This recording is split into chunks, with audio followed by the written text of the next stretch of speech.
Thank you very much, Frank. I'll go quickly very through some of these things. I'll make points with sometimes only one word, but I hope I get the message across.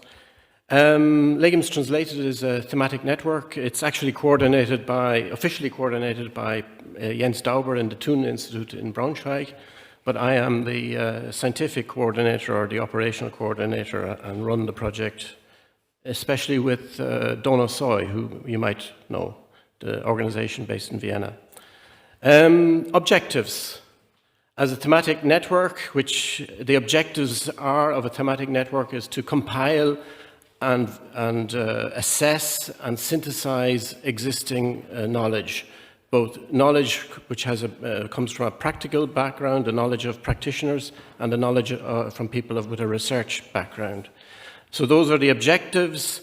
In our case, we moved across the scales. We compile knowledge at the farm scale, the crop scale, right up to the continental scale, and we are producing some interesting insights actually at the continental scale for policymakers.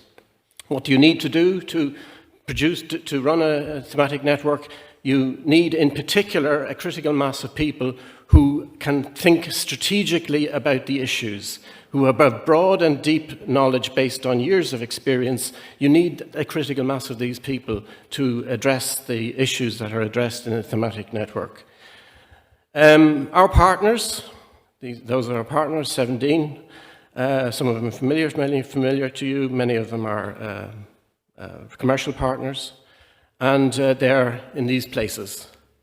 You can see it's a northwest from Ireland down to the southeast in Greece, most tip of Greece. Actually, the Greece partnership participants are doing very interesting work on aquaculture. What is in it for the stakeholders? How are they involved? I have only one word for this. These are the stakeholders. We have actor groups. Each of our partners have actor groups, local actor groups, where local knowledge is collected and synthesized. But what's in it for them? Empowerment.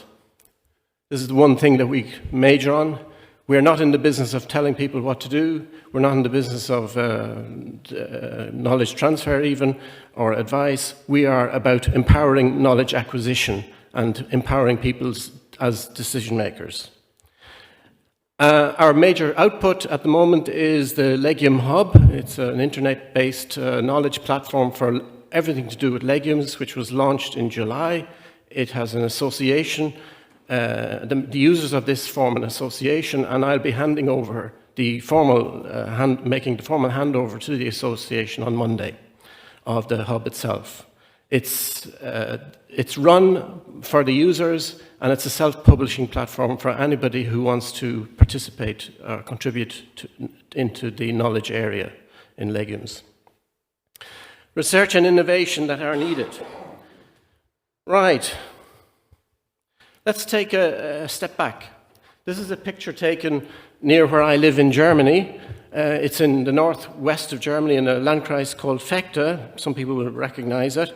And what is happening in this picture is a microcosm of what is happening in the European agricultural system. If you were to say, what is the European agricultural system?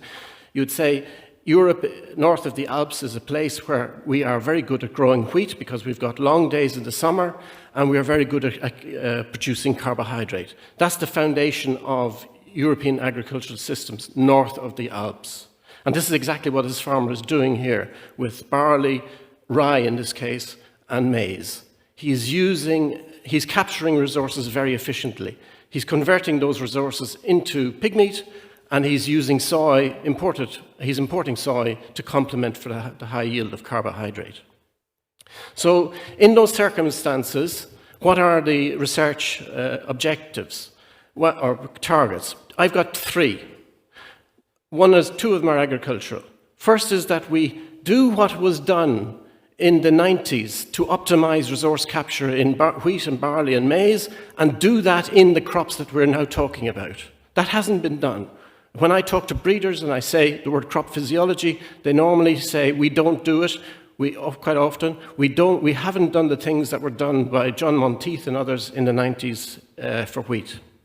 The second thing is, when I look at the results of coming through, I see a pattern.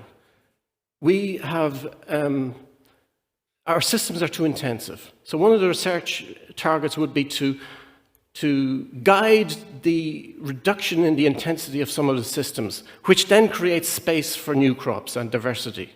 And the third thing I'll talk about very briefly is a process thing. The calls and the topics have become too complicated. This is an engineering diagram of one topic. It's far too complicated. And people, especially for innovation actions, the innovators, which are the people in business, can't start with this. So that's my last point, and I leave you with that quote from Wendell Berry. It sums up what we're talking about. How we eat determines to a considerable extent how the world is used. And you could put the word protein in that. How we capture protein determines how the world is used. Okay, thank you.